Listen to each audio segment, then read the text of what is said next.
വേടൻ എന്ന് പറയുന്ന വ്യക്തി പാടുന്ന പോലെ പാടാനോ വേടൻ എന്ന് പറയുന്ന വ്യക്തിയുടെ ആദർശങ്ങളോ നിനക്കില്ല, നിനക്കത് പറയാനും വഴിയില്ല. കാരണം ഏതെങ്കിലും ഒരു ഫൗണ്ടേഷൻ ക്രിയേറ്റ് ചെയ്ത് കുറച്ച് കാശ് ഉണ്ടാക്കാന്ന് പറഞ്ഞുകൊണ്ടിരിക്കുകയാണ്, ഫേമസ് ആവാം. വേടനെ പറഞ്ഞ ഫേമസ് ആവാന്നുള്ളതിന്റെ ഒരു ഉദാഹരണമാണ് ഈ പറയുന്ന നമ്മുടെ NR മധു, അതിനുശേഷം ഇപ്പൊ അജിത് കുമാറും.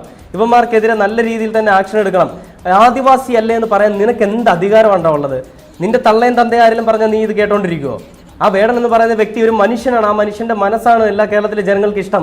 ആ മനസ്സ് തന്നെ നമ്മൾ പലതവണയും കണ്ടാണ്.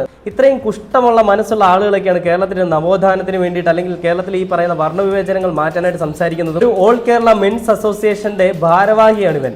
അവനാണ് വന്നിരുന്ന് പറയുന്നത് വേടൻ ആദിവാസിയാണ്, അവരുടെ കൾച്ചറാണ്, അതുകൊണ്ട് അവരങ്ങനെ ചെയ്യൂന്ന്. നാണമില്ലാത്ത വർഗം. ഈ പറയുന്ന ഓൾ കേരള മെൻസ് അസോസിയേഷനൊക്കെ അടിച്ചു പൂട്ടണം. എന്തിനാണ് ഈ ഒരു സാധനം? ഇനി പെണ്ണുങ്ങൾ ഈ പറയുന്ന കേസ് കൊടുക്കുമ്പോൾ അവർക്കെതിരെ സംസാരിക്കാൻ അസോസിയേഷൻ, അതിനെതിരെ നമുക്ക് പോലീസും നിയമ സംവിധാനവും പോലെ.